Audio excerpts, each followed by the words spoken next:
Choice உங்களை அன்புடன் வரவேற்கிறது. ஸோ நம்ம பார்க்க போகிறது வந்து பார்த்தீங்கன்னா இந்திய மக்கள் தொகை, இந்திய மக்கள் தொகை அப்படிங்கிற படம் தான் பார்க்க போகிறோம். இந்திய மக்கள் தொகை மற்றும் போக்குவரத்து ரெண்டும் சேர்ந்து பார்க்க போகிறோம்.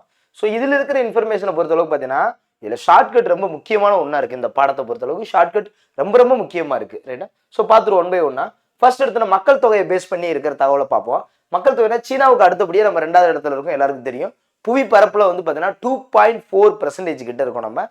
அதே மாதிரி வந்து பார்த்தீங்கன்னா சுமார் 17.5% உலக மக்கள் தொகை அளவுல நம்ம மட்டும் 17.5% நம்ம வச்சிருக்கோம். அதே மாதிரி இப்போ நிலப்பரப்புலையும் 7வது இடத்துல இருக்கும். அதுக்கப்புறம் பார்த்தீங்கன்னா 6 நபர்கள ஒருவர் இந்தியரா இருக்கக்கூடிய வாய்ப்பா இருக்கு. அந்த அளவுக்கு நம்ம பீப்புள் வந்து இருக்காங்க. இந்த பீப்புளுடைய கணக்கெடுப்புன்னு எடுத்துக்கிட்டோம்னா 1872 கணக்கெடுத்தாங்க. பொதுவாக மக்கள் தொகை கணக்கெடுப்பு லாஸ்ட் எப்போ நடந்துச்சுன்னா 15வது மக்கள் தொகை கணக்கெடுப்பு 2011 நடந்துச்சு. 2011 அப்போ 2011 2000 அடுத்து 1 அடுத்து இப்படியே 1 தான் போயிட்டு இருக்கோம். அப்போ முறையான மக்கள் தொகை கணக்கெடுப்பு அப்படின்னு எடுத்துக்கிட்டோம்னா முதல் மக்கள் தொகை கணக்கு 1881 தான். கொஸ்டின் எப்படி கேட்குறாங்கன்னு பார்த்துக்காங்க. நான் சொல்றது புரியுது உங்களுக்கு? முறையானது வேற, முதல் மக்கள் தொகை கணக்கெடுப்புங்கிறது வேற. ரைட்டா? ஸோ பாருங்க, முதல் மக்கள் தொகை கணக்கெடுப்புனா 1872 மக்கள் தொகை கணக்கெடுக்கிற போது ஞாயிற்றுக்கிழமை வருவாங்க. ஞாயிற்றுக்கிழமை கூட டியூட்டியை போட்டு அப்போ ஆண் எத்தனை பெண் எத்தனை அப்படின்னு கேட்டு வந்துகிட்டே இருப்பாங்க. 1872 ஞாயிற்றுக்கிழமை தான் மக்கள் தொகை கணக்கெடுக்க. நான் நாளைக்கு வேலைக்கு போனாலும் மக்கள் தொகை கணக்கெடுக்க ஞாயிற்றுக்கிழமை தான் போவேன் அப்படின்னு வச்சுக்கலாம். அடுத்து முதல் மக்கள் தொகை கணக்கெடுப்பு முழுமையான இந்த வார்த்தை, இதுவும் முதல் மக்கள் தொகை கணக்கெடுப்பு தான், இதுவும் முதல் மக்கள் தொகை கணக்கெடுப்பு தான். முழுமையான அப்படிங்கிற வார்த்தை வந்தா 1881. ரைட்டா? ஓகே. ஸோ இது அடுத்தது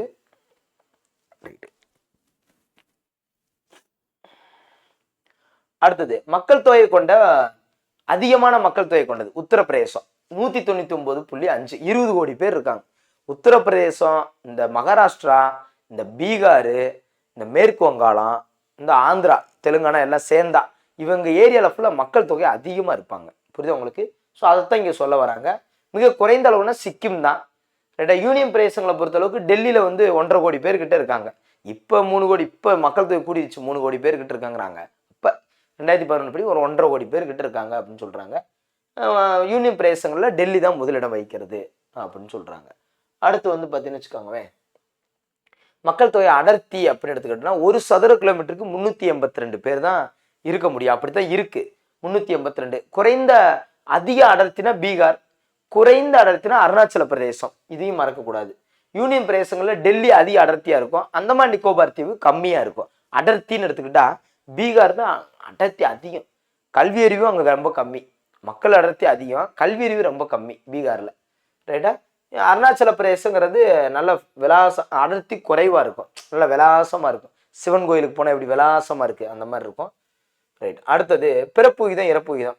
1000 மக்கள் தொகை வச்சு பிறப்பு விகிதமும் 1000 மக்கள் தொகை வச்சு இறப்பு விகிதமும் கண்டுபிடிக்கலாம். ரைட். இதுல வந்து பாருங்க, இதுல 1901 இருந்து 2011 வரைக்கும் கொடுத்துருக்காங்க. 15வது மக்கள் தொகை கணக்கெடுப்பு இது 2011. இதுல இருக்குல்ல வருங்க இந்த சுதந்திரம் வாங்கினது வந்து நம்ம 41க்கு அப்புறம் 51 வச்சுக்கோங்க. இங்க புள்ளி இருக்கா, அதுக்கப்புறம் பாருங்க அப்படியே ஏறி அப்படியே லோவா இருக்கு. இந்த ரேஷியோ வந்து தெரிஞ்சுக்கோங்க. ஒரு வளைவு, ஒரு அரைவட்ட நிலா மாதிரி தான் இருந்திருக்கு மக்கள் தொகை. வந்து அப்படி இப்படி முன்னப்புன்னு இருந்திருக்கு. ஏன்னா நோய்கள், புரட்சி, வெள்ளம், போர், சண்டை, அதனால 1008 காரணம் இருக்கு. இங்க ஓரளவுக்கு மெடிசன் எல்லாம் வந்த பின்னாடி இந்த வாழ்நாள் ஆதாரங்கிறது ஓரளவுக்கு இதாயிருச்சு. இன்னொன்று என்னன்னா மக்கள் தொகையும் பார்த்தீங்கன்னா நாம் இருவர் நமக்கு இருவர் அப்படிங்கிற மாதிரி அந்த அளவுக்கு ஓரளவுக்கு கொண்டு வந்துட்டாங்க. ஸோ இதை நம்ம தெரிஞ்சுக்கிறோம், ஜஸ்ட் ஒரு நாலேஜுக்காக நம்ம தெரிஞ்சுக்கிறோம். இதுல 24.80 1971 பாருங்க, 1971 தான் 24.80% இருக்கும். இருக்குல்லையே ஹையஸ்டான புள்ளி இங்கே தான் இருக்கு 1971. ரைட்டா? 24.80. இது கூட 24.66 தான் 81. இது 24.80 இருக்கும். ரைட். ஓகே, எதுவும் தெரிஞ்சுக்கிட்டோம். அடுத்து இடப்பெயர்வு அப்படின்னு எடுத்துக்கிட்டா சர்வதேச அளவில் போவாங்க, உள்நாட்டு அளவுக்கு இடப்பெயர்வுங்கிறது மாறி மாறி போயிட்டு இருப்பாங்க. மக்கள் தொகை கலவை அப்படிங்கிறது சாதாரண ஒரு விஷயம், எல்லாமே கலந்துருப்பாங்க. வயது கலவை அப்படிங்கிறது 15 வயசுக்கு உள்ள இருக்கிறவங்க, 15 வயசுக்கு உள்ள இருக்கிறவங்களே ஒரு 30% பேர் இருக்காங்க. 15னா அதுல பாதி எவ்வளவு, அதுல ஒரு மடங்கு எவ்வளவு கூட வச்சா 30. அப்ப 15 வயதுக்குள்ளவங்க ஒரு 30% பேர் கிட்ட இருக்காங்க. 60 வயதுக்குள்ளவங்க ஒரு 8% பேர் இருக்காங்க அப்படின்னு சொல்றாங்க. சார்ந்துள்ள மக்கள் தொகை ஒரு 37% இருக்காங்க. உழைக்கும் மக்கள் தொகை 62% கிட்ட இருக்காங்க அப்படின்னு சொல்றாங்க. ரைட்டா? அதெல்லாம் ஈஸி தான். சார்ந்தன உழைக்கும் மக்கள் தான் 62, அதை நம்ம மறக்கக்கூடாது. அடுத்து 2011 மக்கள் தொகை கணக்கெடுப்பு படி பாலின விகிதம் அப்படிங்கிறது 940 பெண்கள். இப்போ அடர்த்தினா 382. இது வந்து 60 பெண்கள் கம்மியா இருக்காங்க. இந்தியாவில் ஆண்களுக்கு நிகராக பெண்கள் எவ்வளவு பேர்? 60 பேர் கம்மியா இருக்காங்க. ஆனா கேரளால 84 பெண்கள் கூட இருக்காங்க. கேரளா தான் ஃபர்ஸ்ட் பாலின விகிதத்துல. ஏன்னா கேரளா பெண்கள் அதிகம். அப்ப 84 பெண்கள் கூட இருக்காங்க. புதுச்சேரியிலையும் கூட தான் இருக்காங்க. 38 பெண்கள் கூட இருக்காங்க. டையூ டாமன் இருக்கு பாத்தீங்களா, அங்கதான் கம்மியா இருக்காங்க, ரொம்ப கம்மியா இருக்காங்க. வெறும் 618 தான். டையூ டாமனுக்கு போனீங்கன்னா உங்களுக்கு பொண்ணு கிடைக்காது, பாத்துக்காங்க. ரைட்டா? நீங்க டையே அடிச்சுட்டு போனாலும் பொண்ணு கிடைக்காது. கேரளால 84 பெண்கள் கூட இருக்காங்க. ரைட்டா? அடுத்து வந்து எழுத்தறிவு விகிதம் அப்படின்னு எடுத்துக்கிட்டா, நம்ம பொதுவா 7 வயதுக்கு மேலேயே ஒவ்வொருத்தரும் கையெழுத்து போடுற அளவுக்காவது நம்ம தெரிஞ்சவங்களா இருக்காங்க. இந்தியாவில் 7 வயதுக்கு மேல ஒருவர் ஏதாவது ஒரு மொழியை புரிஞ்சுக்கிற அளவுக்காவது இருக்காங்க அப்படின்னு சொல்றாங்க. அடுத்து எழுத்தறிவு விகிதம் நம்ம 74%, ஒரு முக்கா அளவு. நிலக்கரி எப்படி முக்கா இருக்கும் நம்ம கிட்ட, பிரதமருடைய விதி எப்படி முக்காவோ அது மாதிரி எழுத்தறிவு விகிதம் நம்ம முக்கா இருக்கும். அதுல ஆண்கள் 82, பெண்கள் 65, வித்தியாசம் 16% கிட்ட இருக்கும். சரியா? அதுல வந்து பாத்தீங்கன்னு வச்சுக்கோங்களேன், கேரளா தான் முதல் மாநிலம் 93%. அடுத்து லட்சத்தீவு 92% கிட்ட இருக்கு. அங்க மக்களே கம்மியான சார் இருக்காங்க. அப்படிதான் ஒரு ஸ்கூல் இருக்குன்னு வச்சுக்காங்க, 100 பேர் தான் இருப்பாங்க. 100 பேருமே பாஸ் ஆயிடுவாங்க. ஒரு ஸ்கூல் 1000 பேர் இருப்பாங்க. அங்க 1000 பேர் 100 பேர் ஃபெயில் ஆயிடுவாங்க. எந்த ஸ்கூல் டாப்பு? 100 பேர் இருக்கிற ஸ்கூல் தான் டாப்பு. அப்படிதான் பெர்சன்டேஜ் அடிப்பில் அப்புறம் என்ன செய்ய அப்படிங்கிற மாதிரி தான். குறைந்த எழுத்தறிவு பெற்ற மாநிலமாக பீகார் ரொம்ப குறைந்த. ஏன்னா அடர்த்தி அதிகம், படிப்பறிவு கம்மி, 63%. நீங்க பாப்பீங்கல்ல, வட மாநிலத்தை ஒரு வேலைக்கு வராங்க, பீகார்ல இருந்து வரோம், யூபில இருந்து வரோம்னு சொல்லுவாங்க பாத்தீங்களா, அந்த மாதிரி. அடுத்து வந்து தொழில்சார் கட்டமைப்பு அப்படின்னா பகுதி நாட்கள், அதாவது 6 மாசம் வரைக்கும் வேலை பார்த்தா நீங்க வந்து அவங்க என்ன சொல்றாங்க, ஒரு முதன்மை தொழிலாளர்கள்ங்கிறாங்க. 6 மாசத்துக்கு குறைவா நீங்க வேலை பார்த்தா, 183 நாட்கள் குறைவா வேலை பார்த்தா நீங்க பகுதி நேர தொழிலாளர்கள்ங்கிறாங்க. அதையும் நீ வேலை பார்க்கலன்னா உங்களை வந்து வேலை செய்யாத மக்கள், தொழிலாளர் அல்லாதோர் அப்படின்னு சொல்லிடுறாங்க. Right, okay. அடுத்தது நகரமயமாக்கல்ல கோவாவை நல்ல சிட்டி ஆக்கிட்டாங்க, மிகப்பெரிய நகரமயமாக்கல். இமாச்சலை டெவலப் பண்ண முடியல, குறைந்த அளவுக்கு தான் இருக்கு. புதுடெல்லி, சண்டிகர் மிகுந்தன. புதுடெல்லி, சண்டிகர் எப்பயுமே சிட்டி தான். தமிழ்நாடு, கேரளா, மகாராஷ்டிரம் இதுவும் நல்லா டெவலப் பண்ணிட்டாங்க. ரயில்வேனாலே மகாராஷ்டிரம் தானே, ரயில்வேனாலே மகாராஷ்டிரம், கொல்கத்தா தான் ரொம்ப ஃபேமஸ். அடுத்து வந்து பார்த்தீங்கன்னா போக்குவரத்துல நிலம் வழியா, நீர் வழியா, வான் வழியா மொத்தம் 3 இருக்கு. அதுல ஃபர்ஸ்ட் நிலம் வழியா பார்த்தா சாலை தான். நிலம் வழியா சாலையும் ரயில் போக்குவரத்து 2 தான் மெயினானது. அப்ப சாலை வழி வந்து பார்த்தீங்கன்னா குறுகிய மற்றும் நீண்ட தூரத்திற்கு பயணிக்க சரக்குகளை கொண்டு செல்ல முக்கிய பங்கு வகிக்கிறது. சாலைகளை அமைப்பது, பராமரிப்பு செய்வது செலவு வந்து ஓரளவுக்கு கம்மி தான் அப்படிங்கிறாங்க. ஆனா இது சமுதாயத்தில் அனைத்து பிரிவு மக்களாலும் ஈஸியா பயன்படுத்த முடியும். எந்த வண்டி இல்லையா, நடராஜான்னு நடந்து கூட போயிடலாம் ரோட்ல. ட்ரெயின் ரோட்ல நம்ம இது பண்ண முடியுமா? ட்ரெயின் ரோட் வழியாவே நான் போறேன் அப்படின்னு போக முடியுமா? அது வந்து மிச்சதெல்லாம் போக முடியாது. நம்ம சாதாரண நடந்து கூட போயிடலாம். அதனால அந்த மாதிரி சொல்றாங்க. அடுத்து மலைப்பாங்கான பகுதிகளில் சாலை அமைக்க கொஞ்சம் கடினமாக தான் இருக்கும். அதுல கேரளா அடர்த்தி அதிகமாகவும், ஜம்மு காஷ்மீர்ல அடர்த்தி குறைவாகவும் இருக்குங்கிறாங்க. நெடுஞ்சாலைகள் துறையில் வந்து NH, national highway, state highway, கிராமப்புற சாலைகள், மாவட்ட சாலைகள், எல்லையோர சாலைகள், பன்னாட்டு நெடுஞ்சாலைகள், இவங்க எல்லாருமே மெயின்டைன் பண்ணி தான் சாலைகளை இது பண்றாங்க. இப்போ பன்னாட்டு நெடுஞ்சாலைகள் வந்து தான் நம்ம நேபாளம், பூட்டான், மியான்மருக்கு போறதுக்கு, பாகிஸ்தான், ஆப்கான் இந்த மாதிரி சாலைகளை வந்து இவங்க அமைக்கிறது. இவங்க எஸ்கேப் அப்படின்னு ஷார்ட்கட் வச்சிருக்கோம். கிராமப்புற சாலைகள் கிராமமே மெயின்டைன் பண்ணிக்கிறோம், மிச்சதெல்லாம் மாநிலம் மெயின்டைன் பண்ணும், நெடுஞ்சாலைத்துறை மத்திய அரசு மெயின்டைன் பண்ணும். அதுல என்ஹெச் அப்படின்னு எடுத்துக்கிட்டோம்னா அதுக்கு முன்னாடி ஒரு பாக்ஸ்ல இருக்கும் ஷெர்ஷா சூருங்கிறவர் என்ன பண்ணியிருக்காருன்னா, பேரரசை ஒருங்கிணைக்க ஷாஹி அப்படின்னா ராயல் அர்த்தம், ராயல் சாலையை சிந்து பள்ளத்தாக்குல இருந்து அதாவது சண்டிகர், பஞ்சாப் சண்டிகர் இருக்குல்ல அந்த பக்கம், அங்க இருந்து மேற்கு வங்காளம் கொல்கத்தா இருக்குல்ல, சோனார் பள்ளத்தாக்கு வரை என்ன பண்ணு, சோனார் பள்ளத்தாக்கு. அப்ப சிந்து பள்ளத்தாக்கு டு சோனார் பள்ளத்தாக்கு, எஸ்எஸ் ரோடுன்னு அர்த்தம். சிந்து பள்ளத்தாக்கு டு சோனார் பள்ளத்தாக்கு, இப்படி பெல்ட் இந்தியாவில் இப்படி ஒரு அரைவட்டம் மாதிரி அழகா அப்படி வந்து என்ன பண்ணிருக்காரு, அமைச்சிருக்காரு. அப்ப கொல்கத்தாவிலிருந்து பெஷாவர் வரை இச்சாலை ஆங்கிலேயர் ஆட்சி காலத்தில் கிராண்ட் ட்ரங்க் சாலை. கொல்கத்தாவுக்கு போனீங்கன்னா கிராண்ட் ட்ரங்க் சாலைன்னு ஒரு சாலை இருக்கு, ரொம்ப ஃபேமஸ். அது பெயர் மாற்றம் செஞ்சிருக்காங்க, வெள்ளக்காரங்க வந்து அந்த சாலை பெயர் மாற்றம் செஞ்சுட்டாங்க. ஸோ சிந்து டு சோனார் ஷெர்ஷா சூர், அவர் ஒரு எஸ்எஸ் தான், எஸ் அதான் எஸ்எஸ் எல்லாமே எஸ்எஸ். ஸோ கிராண்ட் ட்ரங்க் சாலை அப்படின்னு வச்சது இவங்க வெள்ளைக்காரவங்க, ரைட்டா. அடுத்து வந்து என்னதுன்னா, இந்த சாலை தான் அமிர்தசரஸ்லேருந்து கொல்கத்தா வரை நீட்டிப்பு செய்யப்பட்டுள்ளது. அமிர்தசரஸ் டு அமிர்தசரஸ் எங்க இருக்கு? பஞ்சாப். அப்போ கொல்கத்தா வரை இன்னும் நீட்டிப்பு செஞ்சுருக்காங்க இந்த சாலையை தான். அப்போ அவர் போட்டு வச்சது அது அப்படியே இன்னும் டெவலப் பண்ணியிருக்கோங்கிறாங்க. அடுத்து என்ஹெச்சில் பொறுத்தளவுக்கு NH 44 தான் நீளமான சாலை. எங்கன்னா வாரணாசி, உத்தரப்பிரதேசம் வாரணாசியில் ஆரம்பித்து நம்ம கன்னியாகுமரி வரைக்கும் 2369 கிலோமீட்டர்.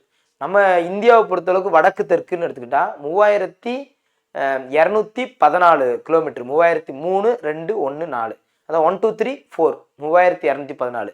அதில் வாரணாசி டு நம்ம கன்னியாகுமரினால 2369, 23 6 33 9, அதான் ரைட்டா. So 2369 kilometre 44 NH 44. இது 47 அப்படிங்கிறது என்ன? எர்ணாகுளம். கேரளாவில் ஒரு குப்பையை கீழே விட்டா கூட பட்டி. கேரளாவில் வந்துட்டு குப்பையை கீழே விடலாமா அப்படின்னு சொல்லி ஒரு நான் திட்டு வாங்கியிருக்கோம். நாங்கள் டூர் போகும்போது நிறையா. அப்போ வந்து நான் வாத்தியாராக இருந்தேன்னா ஸ்டூடெண்ட்டாக இருந்தேன்னா ஏதோ ஒன்று திட்டு வாங்கியிருக்கேன், அவ்வளோதான். அப்போ தான் தெரியும். அது மாதிரி 47 அப்படின்னா 47 எர்ணாகுளத்திலிருந்து 6 கிலோமீட்டர் தொலைவில் கொண்ட கொச்சின் துறைமுகத்தை வில்லிங்டன் தீவு இணைக்கிறது. என்ன தீவு? வில்லிங்டன் தீவு இணைக்கிறது. இது கொச்சின் துறைமுகத்தை அந்த இணைக்குது. அந்த தீவு கூட்டு போவோம். கொச்சின் போட்டிங் போனீங்கன்னா ஒரு தீவு கூட்டு போவாங்க பார்த்தீங்களா, அந்த மாதிரி அங்கே இணைக்கிறது. 6 கிலோமீட்டர் தான் NH 47. எதுக்கு 6 கிலோமீட்டருக்கு ஒரு ரோடா? நாங்கள் போட்டு வச்சுருக்கோம்யா, ஒரு ரெக்கார்டுக்கு வந்துட்டோம்ல. நாங்கள் போடுறோம் தமிழ்நாட்டில் 3 கிலோமீட்டருக்கு ஒரு NH 47B அப்படின்னு போடுறோம். மதுரைக்குள்ளே ஊருக்குள்ளேயே நாங்கள் போடுறோம், ரோடை போடுறோம். நாங்களும் ரெக்கார்டில் வரோம். மாநில நெடுஞ்சாலை, மாவட்ட நெடுஞ்சாலைலாம் மாநில அரசு தான் பார்த்துக்கிறது. ஊரக சாலைகளை கிராம பஞ்சாயத்துகள் வந்து பார்த்துக்கிறது. எங்க சார் சாலை இது வந்து பாருங்க, தங்க நாற்கர அப்படின்னு சொல்றோம்ல, 1999 1999. புதுடெல்லி இப்படிதான் வருவாங்க ஆர்டர் படி.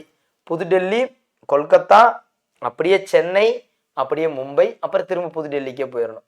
ஸோ இது தங்க நாற்கர சாலை அப்படின்னு சொல்லுவாங்க. 1999 1999 1999. இதுல வந்து பார்த்தீங்கன்னு வச்சுக்கோங்கவே, மேற்கு கிழக்கு வடக்கு தெற்க ஜாயின் பண்ற சாலைகள்னு ஒன்று இருக்கு. அது வந்து பார்த்தீங்கன்னா போர்பந்தர், இங்கிட்டு போர்பந்தர், அப்படி இங்கிட்டு பார்த்தீங்கன்னா சில்சா அப்படின்னு வரும். சில்லாங்க போட்டிருக்கு, சில்சா அப்படின்னு ஒன்று வரும். இந்த ஏரியாவில் நடுமையம் இந்த 2 ரோடையும் நடுவில் ஜாயிண்ட் அடிக்கிறது ஜான்சி. அது பின்னாடி பார்க்கும்போது தெரியும். இங்கே கன்னியாகுமரி வரைக்கும் தான், அது ஒன்றும் பிரச்சனை இல்லை, ரைட்டா. ஸோ இந்த மாதிரி 4 வகையை இது பண்ணுவாங்க. இது கொஞ்சம் வச்சுக்கணும். மிச்சதெல்லாம் ஒன்றும் பிரச்சனை இல்லை. நம்ம பொதுவாக அங்கே இருக்கிற மேப் வந்து பார்க்கணும். நிறைய மேப் வந்து இந்த ஏரியா இங்கே இருக்கா. இப்போ வந்து பாருங்க, இப்போ ராஜஸ்தானா எங்கே இருக்குது? ஜெய்ப்பூர் இந்த இருக்கா, ரைட்டு. உதய்பூர் எங்கே இருக்குது? அடுத்து சம்பல்பூர் எங்கே இருக்குது? ஒவ்வொரு ஊரும் இருக்குது. ராய்ப்பூர் எங்கே இருக்குது? நாக்பூர் எங்கே இருக்குது? போபால் மத்திய பிரதேசம் எங்கே இருக்குது? எல்லோரா, அது மகாராஷ்டிரா பக்கம் என்னென்ன இருக்குது? மும்பை, நாசிக், எல்லோரா, பூனா அப்படி இருக்கா. அடுத்து பனாஜி, இது கோவா. அடுத்து பெங்களூர் எங்கே இருக்குது? மங்களூர் எங்கே இருக்குது? கேரளா பக்கம் கண்ணூர், திருச்சூர், திருவனந்தபுரம். இப்படி பார்க்கணும். நம்ம வந்து அதை பார்த்தா தான் நமக்கு ஒரு ஐடியா கிடைக்கும். கோரக்பூர் யூபி, இது ஃபுல்லாக யூபி. லக்னோ, கோரக்பூர், வாரணாசி, இந்த கான்பூர் இதெல்லாம் இங்கிட்டு ஃபுல்லாக யூபி வந்துடும். அலகாபாத் இது ஃபுல்லாக யூபி, இவ்வளோ ஏரியா வந்துடும். பீகார் பாட்னா ஏரியா வந்துடும், ரைட்டா. ஜார்க்கண்ட் ராஞ்சி இந்த ஏரியா வந்துடும். சத்தீஸ்கர் ராய்ப்பூர் இந்த ஏரியா வந்துடும். இது ஒடிசா, கட்டக், புவனேஸ்வர், இதெல்லாம் ஒடிசா இந்த ஏரியா வந்துடும். இது மேற்கு வங்காளம், ஹவுரா பிரிட்ஜுன்னு சொல்லுவோம்ல, அது கொல்கத்தா, இந்த இதெல்லாம் இங்கிட்டு வந்துடும். அஸ்ஸாம் இந்த ஏரியா வந்துடும். அருணாச்சல பிரதேசம் என்ன வந்துடும். இந்த மாதிரி நம்ம மேப்பை பார்க்கணும். சிக்கிம் பார்க்கணும். பார்த்தா தான் நமக்கு ஒரு ஐடியா கிடைக்கும். நமக்கு ஒரு இப்படி தான் அந்த இதெல்லாம் இருக்குது அப்படின்னு நமக்கு பார்த்தோன்னா நமக்கு ஒரு ஐடியா கிடைக்கும், ரைட்டா.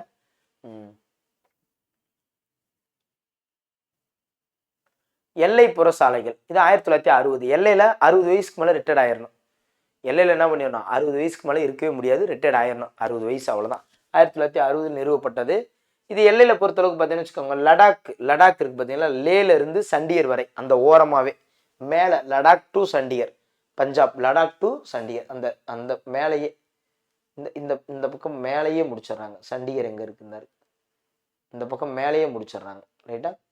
புரியுது உங்களுக்கு? லடாக் டு சண்டிகர் மேலேயே. ஸோ அது வந்து 1960 அந்த மாதிரி அமைச்சிருக்காங்க.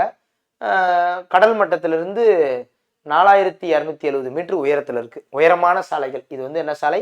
எல்லைப்புற சாலைகள். கொஞ்சம் உயரமாக இருக்குது அப்படின்னு சொல்கிறாங்க. தங்க நாற்கரை சாலை 5846 கிலோமீட்டர். இன்னைக்கு தங்க விலை இன்னும் ஒரு கிராம் 5000 ரூபாய்க்கு மேலே தான் விற்கிது. அதில் தங்க நாற்கர சாலைக்கு இது வச்சுக்கலாம். 4 to 6 ways கிட்ட இருக்கும். புதுடெல்லி, கொல்கத்தா இந்த ஆர்டர் படியே நீங்கள் படிச்சுக்கணும். 1999 தொடங்கப்பட்டது. அடுத்து வடத்தென் கிழக்கு மேற்கு, நான் ஏற்கனவே சொன்னேன், இந்த ஜான்சி தான் சந்திக்குது, கரெக்டாக ஜான்சியை சந்திக்கும். இது வந்து பார்த்தீங்கன்னா ஸ்ரீநகர், நான் சொன்னேன் பார்த்தீங்களா, மேலே ஸ்ரீநகர் டு கன்னியாகுமரி 4076 கிலோமீட்டர். அது மேலே வடத்தென்னா ஸ்ரீநகர் டு கன்னியாகுமரி. கிழக்கு மேற்கு அப்படின்னா அஸ்ஸாம் மாநிலத்தில் இந்த சொன்னல சில்சர், ஷில்லாங்கல்ல சில்சர், அஸ்ஸாமில் சில்சர், அங்கிட்டு குஜராத்தில் போர்பந்தர் துறைமுகம், போர்பந்தர், இப்படி வந்து கனெக்ட் ஆகும். 3640 கிலோமீட்டர்.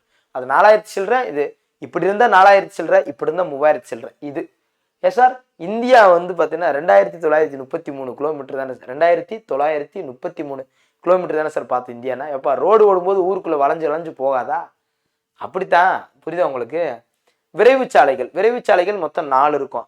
கொல்கத்தா மட்டும் 2 வரும். மும்பை பூனா, மும்பை டு பூனா விரைவு சாலை ஒன்று இருக்கும். கொல்கத்தாவில் டம் டம் அப்படிங்கிற விமான நிலைய சாலையும், துர்காப்பூர் அப்படிங்கிற கொல்கத்தாவும் இருக்கும். அப்புறம் டெல்லி ஒன்று இருக்கும், மும்பை கொல்கத்தா டெல்லி, மும்பை கொல்கத்தா டெல்லி. விரைவு சாலையில் இங்கே சென்னை வரல, ரைட். அடுத்து பன்னாட்டு நெடுஞ்சாலை, எஸ்கேப்னு ஷார்ட்கட் வச்சுக்காங்க. இவங்க உலக வங்கியோட ஜாயின் பண்ணி நிறைய நாடுகள், அண்டை நாடுகளுக்கு ரோடு போட்டு கொடுக்குறாங்க, அதான் எஸ்கேப் ஷார்ட்கட். அடுத்து ரயில் போக்குவரத்து, ரயில் போக்குவரத்து ஆசியாவில் மிகப்பெரியதும், ஆசியாவில் மிகப்பெரியதான், உலக அளவில் 2வது பெரியதும் ஆகும் ரயில் போக்குவரத்து. இப்போ இதுக்கு ஷார்ட்கட் பார்த்துருவோம். மொத்தம் 17 ரயில்வே மண்டலங்கள் இருக்குது. எத்தனை ரயில்வே மண்டலம்? 17 ரயில்வே மண்டலம் இருக்குது, ரைட்டா? அதில் வந்து பார்த்தீங்கன்னா இப்போ இதை எப்படி ஷார்ட்கட் பார்க்கலாம் அப்படின்னு பார்த்தோன்னா, மொத்தம் 17 இருக்கா, இந்த 17 சுரிக்கிற லைட்டாக, உங்களுக்கு எழுத்து தெரியாதா? சரி, ஓகே, பரவாயில்ல. 17 பொறுத்தளவுக்கு பார்த்தீங்கன்னு வச்சுக்கோங்க, இப்போ வடக்குங்கிற பேஸ் பண்ணி தான் அதிகமான ரயில்வே மண்டலங்கள் இருக்குது. நீங்கள் பாருங்கள், வடக்கு தெற்கு, வடக்கு பக்கமும் தெற்கு பக்கம் தான் ரயில்வே மண்டலம் அதிகமாக இருக்குது. இதை நம்ம மைண்டில் செட் பண்ணிக்கலாம், ரைட். ஃபர்ஸ்ட் என்னன்னா, இந்த வடக்கு ரயில்வே அப்படின்னு எடுத்துக்கிட்டோம்னா நமக்கு நல்லா தெரிஞ்சதை நம்ம படிச்சிட்டோம்னு வச்சுக்கோங்க, 10 முடிஞ்சிடும், மிச்சம் 7 தான் நம்ம மனப்பாடம் பண்ண வேண்டியதாக வருது. 10 ரொம்ப ஈஸி. அந்த 10 என்னன்னு பார்த்தோன்னா அடிப்போம், ரைட்டா? இந்தியா மேப்பை பொறுத்தளவுக்கு பார்த்தீங்கன்னா பார்த்தோன்னா அடிப்போம். ஸோ வடக்கு ரயில்வே இந்தியாவை நீங்கள் ஞாபகம் வச்சுக்காங்க, முக்கோணமாக ஞாபகம் வச்சுக்காங்க. வடக்கு ரயில்வே மேலே டெல்லி தான் மெயின், வடக்கு ரயில்வே டெல்லி, ரைட்டா? இது நல்லா தெரிஞ்சதை மட்டும் சொல்கிறேன், வடக்கு ரயில்வே. அதுக்கப்புறம் என்னன்னு வச்சுக்கோங்க, கிழக்கு ரயில்வே, கிழக்கு பக்கம் அப்படின்னு எடுத்துக்கிட்டோம்னா நம்ம கொல்கத்தா தான், வெஸ்ட் பெங்கால் தான் மெயினான ஏரியாவில் கொல்கத்தா, கிழக்கு ரயில்வே. அடுத்து மேற்கு ரயில்வேன்னு ஒன்று இருக்கும், மேற்கு ரயில்வே நமக்கு மும்பை. தெற்கு ரயில்வேன்னு ஒன்று இருக்கும், தெற்கு ரயில்வே அது சென்னை. அப்போ 4 ரொம்ப ஈஸி தான், சரியா? டெல்லி, கொல்கத்தா, மும்பை, சென்னை, இந்த 4 மெயின், 4 திசைக்கு கரெக்ட். இது ரொம்ப ஈஸி. அடுத்து இது போக ஒரு 4 இருக்குது ரொம்ப ஈஸியாக. கொங்கன் ரயில்வே அப்படிங்கிறது நவி மும்பை, கொங்கன் ரயில்வே. அப்போ 5 முடிஞ்சு, இது ரொம்ப ஈஸி, இது தனியாக வச்சுக்கணும். கொங்கன் ரயில்வேங்கிறது நவி மும்பை, 5 ஈஸி. அடுத்து என்னன்னா, இந்த மும்பை வந்து 2 இடத்துல வரும், மும்பை வந்து 2 இடத்துல வரும் பாருங்க. மேற்கு ரயில்வேனாலும் மும்பை சர்ச் கேட்டு, மேற்கு ரயில்வேனா சர்ச் கேட்டு மெயினா. சத்ரபதி சிவாஜி முனையம்னா மத்திய ரயில்வே. திசைங்கிற வார்த்தையே இல்லாத ஒரே ஒரு ரயில்வே, 2 ரயில்வே இருக்கு, திசையே சொல்லாது. கொங்கன்கிறது திசை கிடையாது, 1990.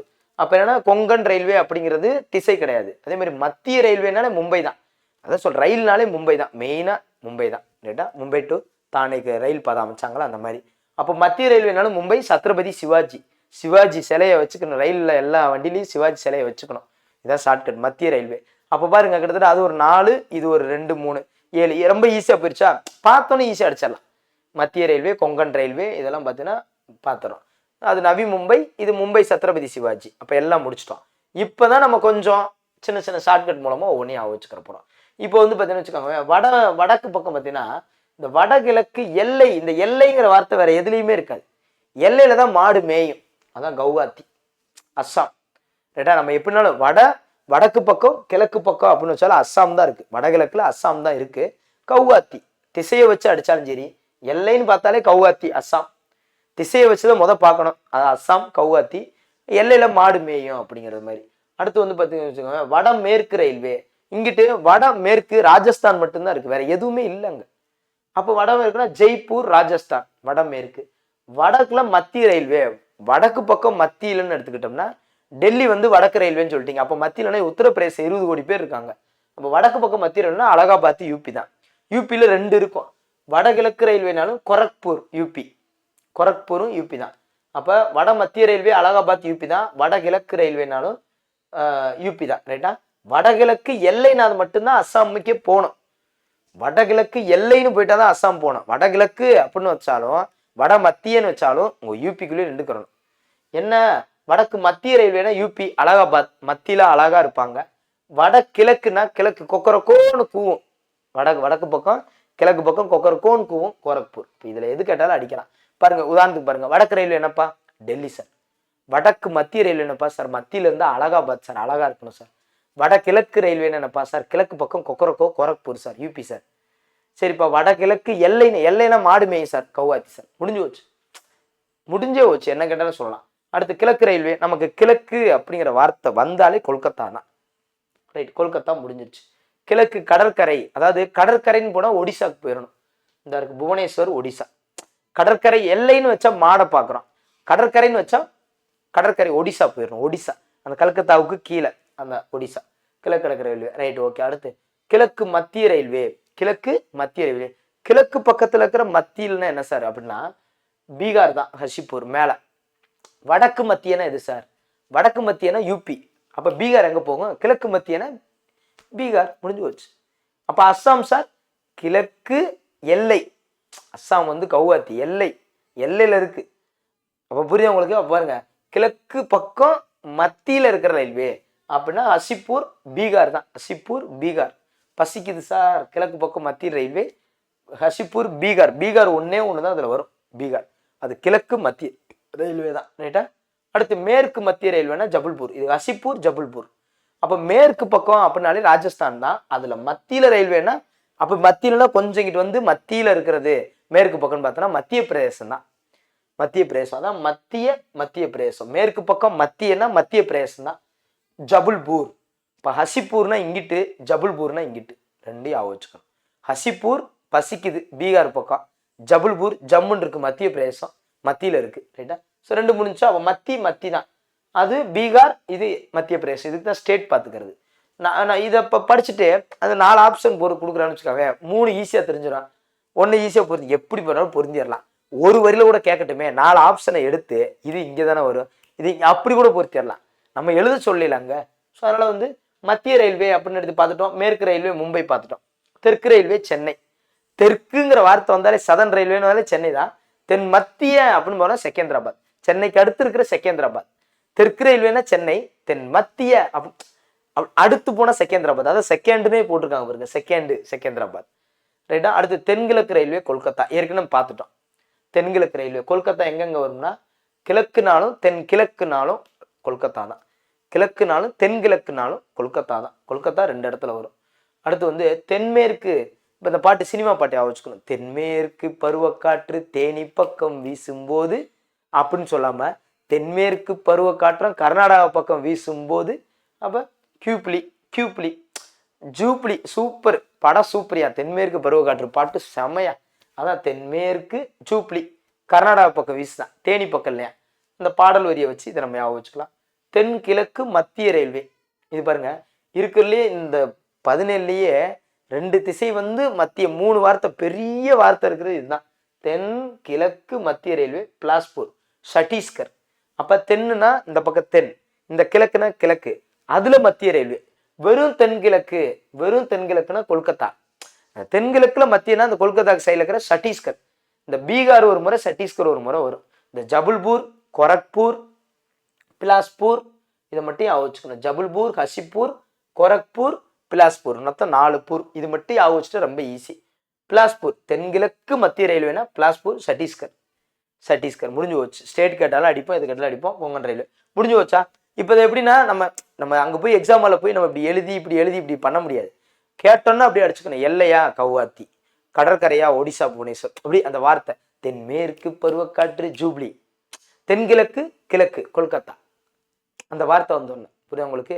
இங்கிட்டு வந்து ஜபல்பூர் எங்க இருக்கு? ஜெய்ப்பூர் இங்கிட்டு இருக்கு.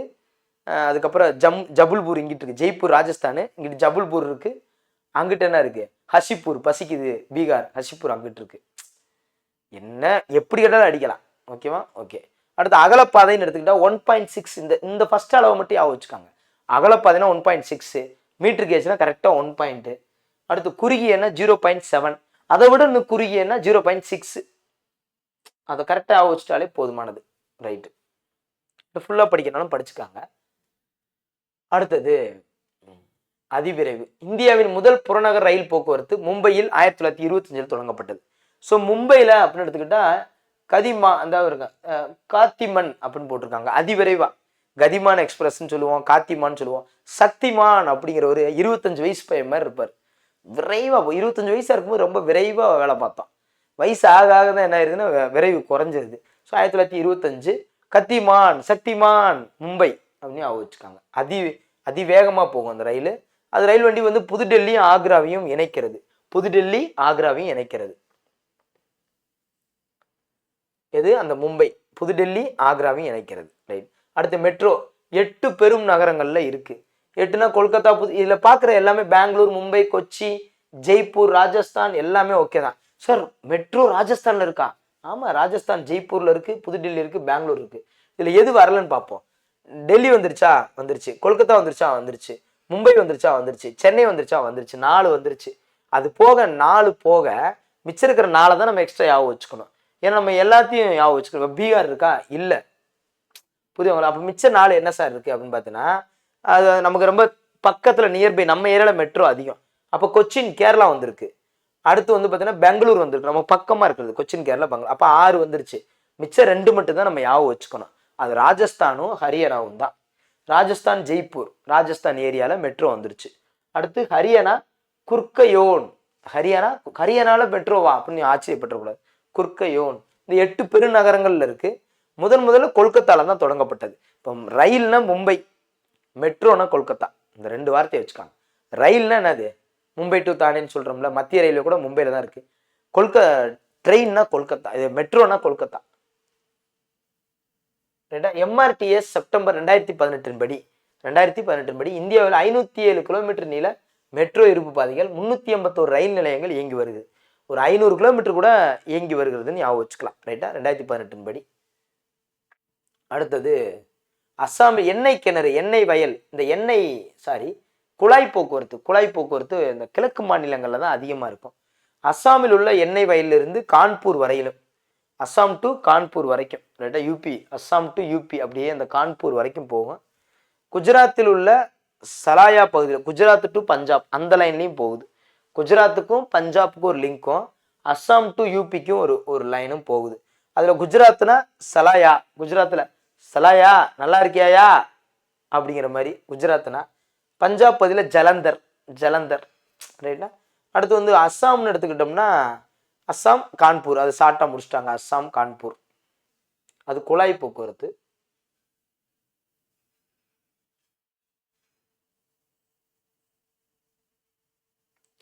குஜராத் உள்ள ஹிஜ்ராவிலிருந்து உத்தரப்பிரதேச ஜெகதீஷ்பூர், அதுவும் பாருங்க குஜராத் டு உத்தரப்பிரதேசம் வருது. ஏற்கனவே அஸ்ஸாம் டு உத்தரப்பிரதேசம் ஒரு லைன் இருக்கு, குஜராத் டு பஞ்சாப் ஒரு லைன் இருக்கு, குஜராத் டு யூபி ஒரு லைன் இருக்கு. அப்ப இப்படி போகுது. இதுதான் குழாய் போக்குவரத்து. நீர்வழி போக்குவரத்து, உள்நாட்டு நீர்வழி, கடல் நீர்வழின்னு 2 இருக்கு. உள்நாட்டு நீர்வழி போக்குவரத்து ஆணையம் தொடங்கப்பட்டது 1986. உள்நாட்டு நீர் அதான் 6, நீர் 6, 1986. 6 நீர் 6. ரைட்டா? இது வந்து மொத்தம் 3 இருக்கும். தேசிய நீர்வழி போக்குவரத்து எண் 1, எண் 2, எண் 3. ஆனா என்னதான் 3 இருந்தாலும் கேரளால தான் ஃபர்ஸ்ட் தொடங்கினாங்கன்னு சொல்றாங்க. இந்தியாவில் முதல் தேசிய நீர்வழி போக்குவரத்து கேரளா தான். இந்த கோட்டயம், கொல்லம், கோட்டபுரம். நாங்கள் ரீசெண்டாக கேரளா போயிருந்தோம். அது என்ன மாவட்டம்? ஏதோ ஒரு மாவட்டமே 10 நிமிஷத்துல ஒரு மாவட்டம் விட்டு ஒரு மாவட்டம் தாண்டிட்டோம், ஒரு 1/4 மணி நேரத்துல. இவ்வளவுதானே ஒரு மாவட்டம்? அவ்வளவுதான் இருக்கும் அப்படின்னு சொல்லி பார்த்தோம். ஸோ அப்போ 205 கிலோமீட்டர் வரைக்கும் தொலைவில் இருக்கும். இது தேசிய நீர்வழி போக்குவரத்து 3. அப்போ 1 என்னன்னா கங்கையை பேஸ் பண்ணி, 2 பிரம்மபுத்திரா பேஸ் பண்ணி. அப்போ 1 பார்த்துருவோமா? 1 வந்து கங்கை பேஸ் பண்ணி, கங்கை, பாகிரதி, கியூக்லி. ரைட்டா? அப்ப ஹால்தியா மற்றும் அலகாபாத் இடையே, ரைட்டா? கங்கையில போனா காலம் நினைக்கணும் தானே சொல்றோம். அதான் ஹால்தியா அலகாபாத். 1620 kilometre, 1620 kilometre. இது நீர்வழி 1. நீர்வழி 2 பிரம்மபுத்திரா, துபுரி மற்றும் காடியாவிற்கு. வடநாட்டிலே கூட பிறந்திருக்கலாம் போல. போட்டு எங்க பாருங்க, துபுரி, காடியா, ஜபல்பூர், போட்டு நம்ம ஊர் எப்படி இருக்கு? மதுரை, திண்டுக்கல், தேனி, திருநெல்வேலி, விருதுநகர், தூத்துக்குடி எப்படி இருக்கு? சென்னை அப்படி எப்படி நல்லா இருக்கு. அங்க பாருங்க, துபுரி, காடியா, ஹிக்லி, பாகிரதி, சிப்சே, அது சொல்றதே அது என்னமோ வித்தியாசமா இருக்கும். நான் கொஞ்ச நேரத்தில் இப்படி பேசுனா ஒரு மாதிரி ஆயிரும் போல. அப்ப பிரம்மபுத்திரா ஆற்றில் துபுரி காடியா, துபுரி பிரம்மபுத்திரா போய் அங்க துப்பக்கூடாது. கங்கைனா காலை நினைக்கணும், நீ பிரம்மபுத்திராவில் போய் துப்பக்கூடாது. ரைட்டா? காடியா, காடியான்னு என்ன பண்ணுவாங்க, காலை எடுத்துருவாங்க, பார்த்து கவனமா இருக்கணும். ரைட்டா? 891 கிலோமீட்டர் தான், 1000க்கு கீழே. 1000க்கு மேலனா கங்கை, 1000க்கு கீழேனா பிரம்மபுத்திரா, 500க்கு கீழே அப்படின்னு வரும்போது வெறும் 205னா கேரளா. ரைட்.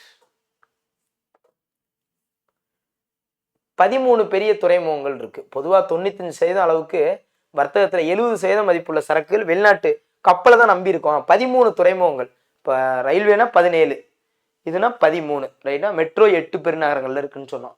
13 பெரிய துறைமுகங்களும் 200 நடுத்தர சிறிய துறைமுகங்களும் இருக்குங்கிறாங்க.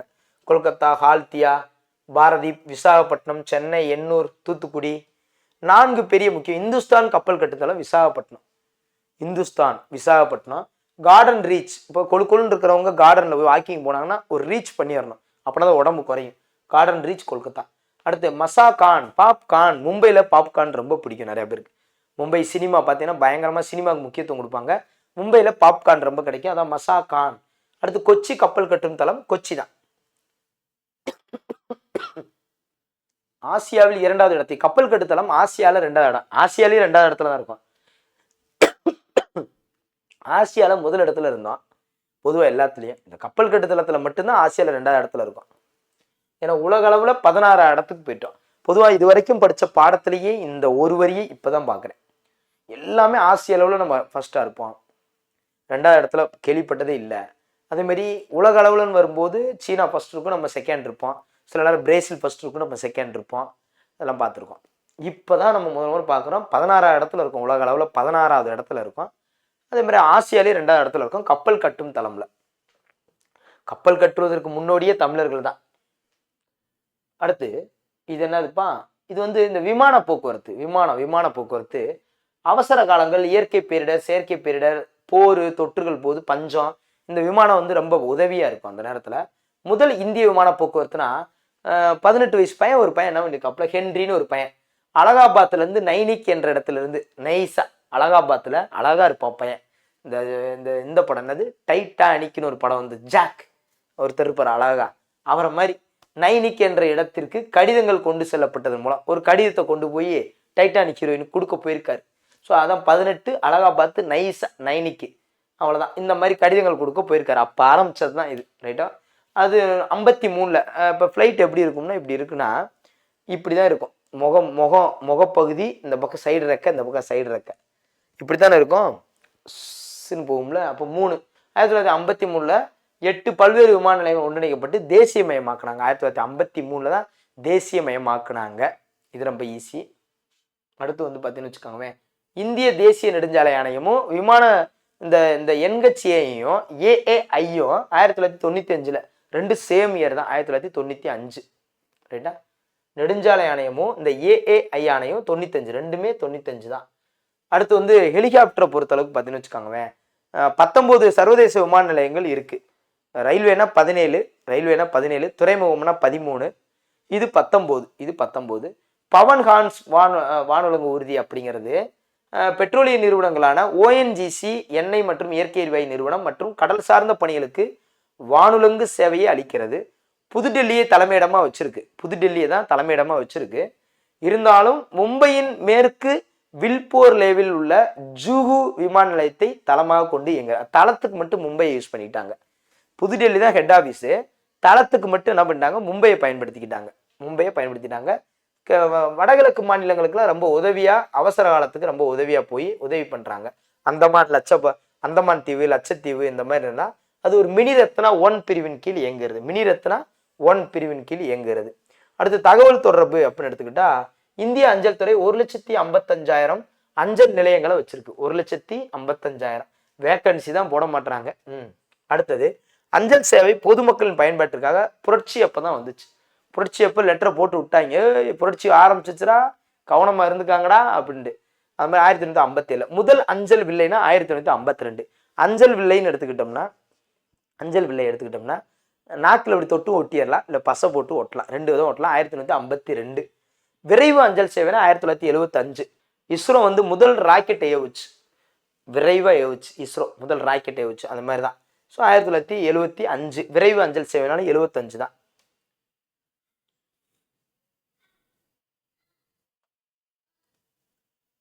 இதெல்லாம் ஃப்ரீ டயத்தில் இருக்கும்போது லைட்டாக பார்த்தா ஒரு ஐடியா கிடைக்கும். 1972 அஞ்சல் குறியீட்டு எண் அது 52 1852 அஞ்சல் வில்லை 1852 1972. இது வந்து அஞ்சல் குறியீட்டு எண், அந்த எண் 6 டிஜிட் உள்ள எண். அடுத்து வானொலி அப்படின்னு எடுத்துக்கிட்டோம்னா வானொலி. ஓகே ரெடி சார், 1 2 3 ஏலேலங்குயிலே அப்படின்னு பாட்டு பிடிச்சிக்கிற வேண்டியது அந்த மாதிரி. ஸோ 1 2 3 1923 தான் இந்த வானொலி ஒலிபரப்பு சேவை மையம் ஆரம்பிச்சாங்க. அது காலப்போக்கில் என்ன ஆயிருதுன்னா 36 23 36 அகில இந்திய வானொலின்னு சொன்னாங்க 36. அப்புறம் 1957 புரட்சியும் போது ஆகாசவாணின்ட்டாங்க. நிறைய பேர் சேர்த்து ஆகாசத்துக்கு போயிட்டாங்க புரட்சி அப்ப, அதான் ஆகாசவாணின்ட்டாங்க. ஸோ 23 36 57 23 36 57 தொலைக்காட்சி தூர்தர்ஷன் அதை இயக்குது, அது எல்லாருக்கும் தெரிஞ்ச ஒண்ணுதான். அடுத்தது 1969 இந்திய விண்வெளி ஆராய்ச்சி மையம் நிறுவுறாங்க. இந்திய விண்வெளி ஆராய்ச்சி மையம் நிறுவன 1969 நிறுவி 75 அந்த முதல் ராக்கெட்டை ஏவுவாங்க. So இன்சாட்டு IRS 2. இன்சாட்னா செயற்கைக்கோள் சார்ந்தது, ரைட்டா, இந்தியன் சேட்டலைட். IRS அப்படிங்கிறது தொலை நுண்ணுணர்வு, ரைட்டா, தொலை நுண்ணுணர்வு சார்ந்தது. 1983 நிறுவப்பட்ட இந்திய தேசிய செயற்கைக்கோள் அமைப்பு 1983 நிறுவப்பட்ட இந்திய தேசிய செயற்கைக்கோள் அமைப்பு தொலைத்தொடர்பு வானிலை ஆய்வு பல்வேறு திட்டங்களை உள்ளடக்கி ஒரு பல்நோக்கு திட்ட அமைப்பாக செயல்பட்டுச்சு 83. ஸோ இங்கே என்னன்னா 69 இந்திய விண்வெளி ஆராய்ச்சி மையம் ரிசர்ச் சென்டர் 69. இது இந்திய தேசிய செயற்கைக்கோள் அமைப்பு, இது என்னது 83. இது இந்திய ரிசர்ச் செயற்கைக்கோள் அமைப்பு 83. ஸோ அதுக்கு வந்து இன்சாட், இது ரொம்ப முக்கியமானது. இன்சாட், ஜிசாட், கல்பனா 1, ஹேம்சாட், எஜுசாட் போன்றவை தகவல் தொடர்புக்காக பயன்படுத்தும் முக்கிய செயற்கைக்கோள்கள். டிசம்பர் 19 2018 ஏவப்பட்ட ஜிசாட் 7Aங்கிறது சமீப காலத்தில் ஏவப்பட்ட ஒரு மிக முக்கியமான செயற்கைக்கோளுங்கிறாங்க. இதுல சொல்லியிருக்கிற தகவலை சொல்றேன். அடுத்து ஆகஸ்ட் 30 1983 ஏவப்பட்ட இன்சாட் 1Bங்கிறதும் தகவல் தொடர்புக்காக ஏவப்பட்ட முதல் இன்சாட் வரிசை. முதல் இன்சாட் எப்பனா 83, முதல் இன்சாட் வரிசை 83. அதனாலதான் 83 செயற்கைக்கோள் அமைப்பு தொலைத்தொடர்பு வானியல் ஆய்வு நிறுவப்பட்டது, பல்நோக்கு திட்டமா மாறுச்சுன்னு சொல்றாங்க. இதுதான் இன்சாட் 1A. இன்சாட் 1Aனா இங்க, ஜிசாட் 7A அது சாரி இன்சாட் 1B. இன்சாட் 1Bனா அங்க 83. இது ஜிசாட் 7Aனா 2018. அவ்வளவுதான். அடுத்து வணிகம் பத்தி பார்க்க போறோம். வணிகம், உள்நாட்டு வணிகம், வெளிநாட்டு வணிகம். உள்நாட்டு நாணயம் பயன்படுத்தப்படுகிறது. இவ்வணிக முறையை பிரதேச சமச்சீர் வளர்ச்சியை மேம்படுத்துகிறது.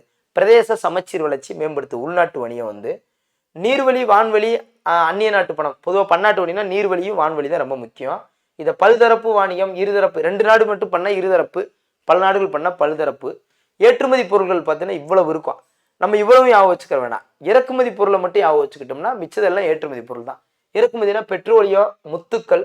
ஏப்பா எங்க விலையுயர்ந்த முத்துக்கள் எங்க மதுரையில, தூத்துக்குடி, கன்னியாகுமரியிலே கிடைக்குதுப்பா அப்படின்னா, விலையுயர்ந்த முத்துக்கள், கடல்கள் அதிகம்ல நம்மளோட வந்து பார்த்தீங்கன்னா, கடல்கள் அங்கிட்ட அதிகம் கடல்கள் அதிகம். ஸோ அப்போ வந்து முத்துக்கள், விலையுயர்ந்த முத்துக்கள் வந்து அங்கே வேணும். தங்கம் ஆப்பிரிக்காலாம் நிறைய தங்கம் இருக்குல்ல. நம்ம சைடு வந்து கோலார், நம்ம கர்நாடகா இந்த பக்கம் இங்கிட்டு மட்டும்தான் கொஞ்சமாக தான் இருக்கு. வெளிநாடுகளில் தங்கம் இறக்குமதி பண்றாங்களா, அரபு நாடுகள்லாம் எவ்வளவு தங்கம் இருக்கு. ஸோ அதனால முத்துக்கள், தங்கம், பெட்ரோலியம்.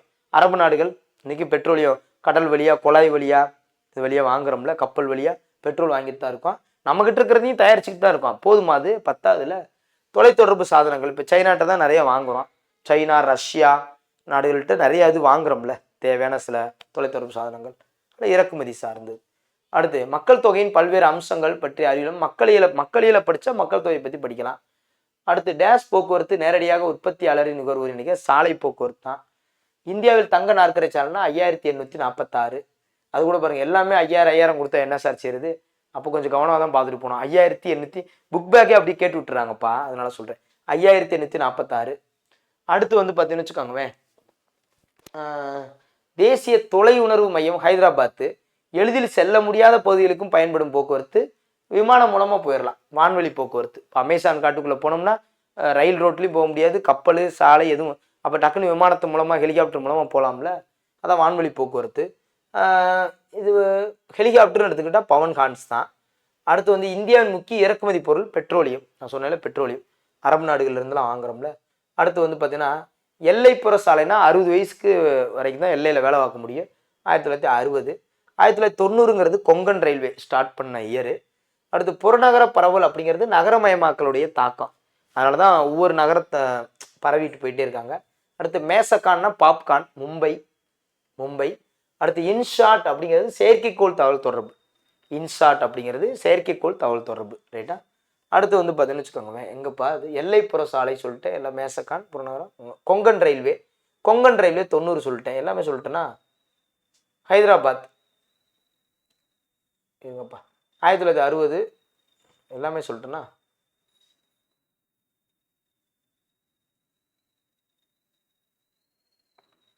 இன்ஷாட் சொல்லிட்டு இது சொல்லிட்டேன், 90 சொல்லிட்டேன், மும்பை மேசக்கான் மும்பை எல்லாமே சொல்லிட்டேன், ரைட்.